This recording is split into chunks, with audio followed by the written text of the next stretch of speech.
This is Democracy Now!, democracynow.org, The War and Peace Report. I'm Amy Goodman. We're broadcasting live from Lima, Peru, at the COP20, the UN Climate Change Conference.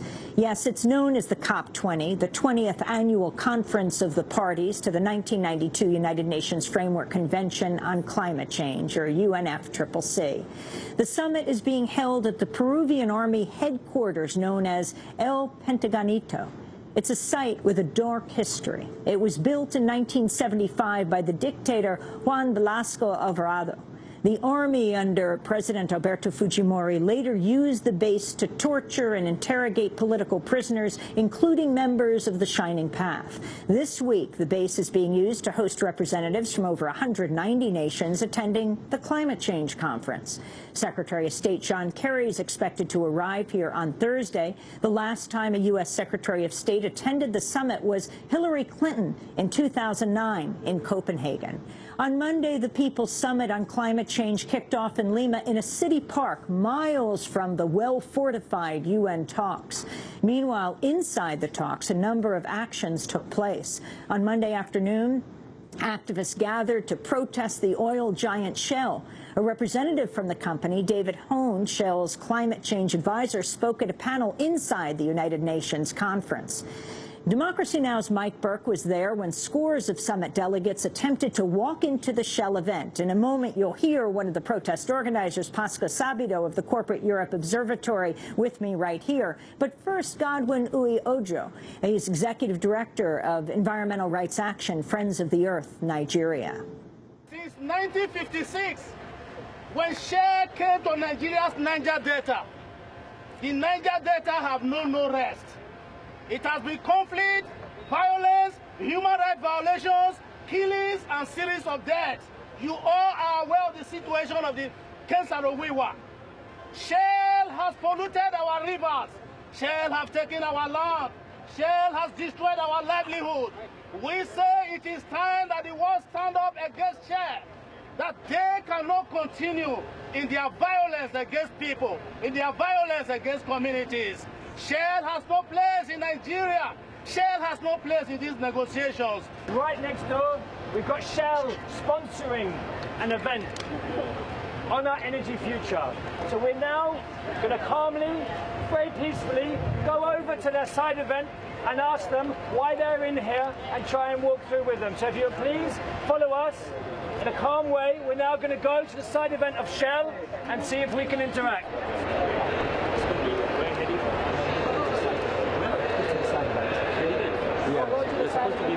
Oh, we're finished. The action's finished. We're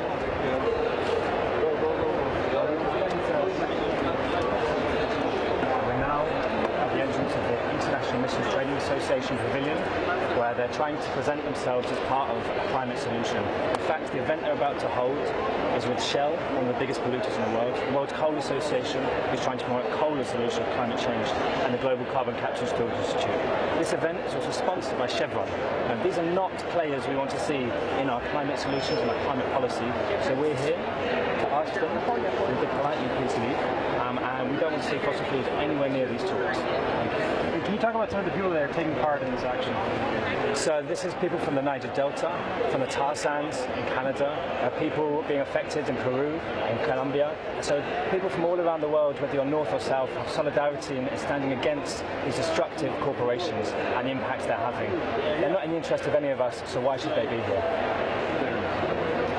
And the last thing to say is we also have Lord Nicholas Stern, who's supposed to be speaking at this event.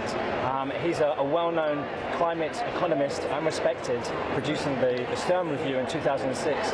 And yet here he is lending his legitimacy to such an event of full solutions. And I'm sure he doesn't agree with such a fossil fuel-driven future, but yet he's putting his name to this. And I think both him and the UNFCCC have to realise that they're lending their legitimacy to solutions that are only going to lead to dangerous and extreme global warming, which is not something that any of us want.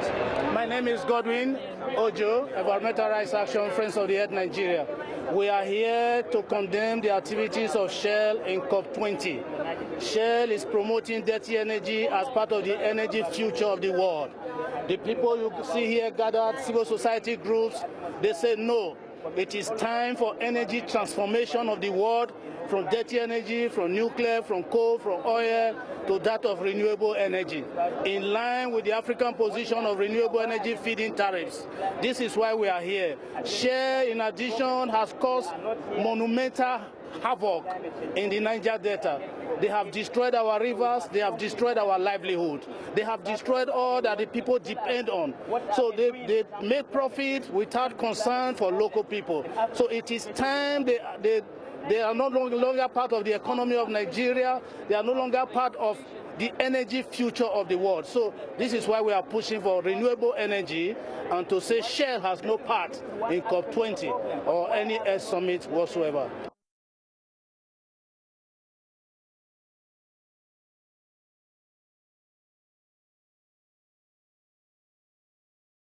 Godwin Uwe Ojo, the Executive Director of Environmental Rights Action, Friends of the Earth Nigeria, speaking outside an event at the UN climate change talks where a representative from the oil giant Shell spoke. Before that, you heard Pasco Sabido of the Corporate Europe Observatory.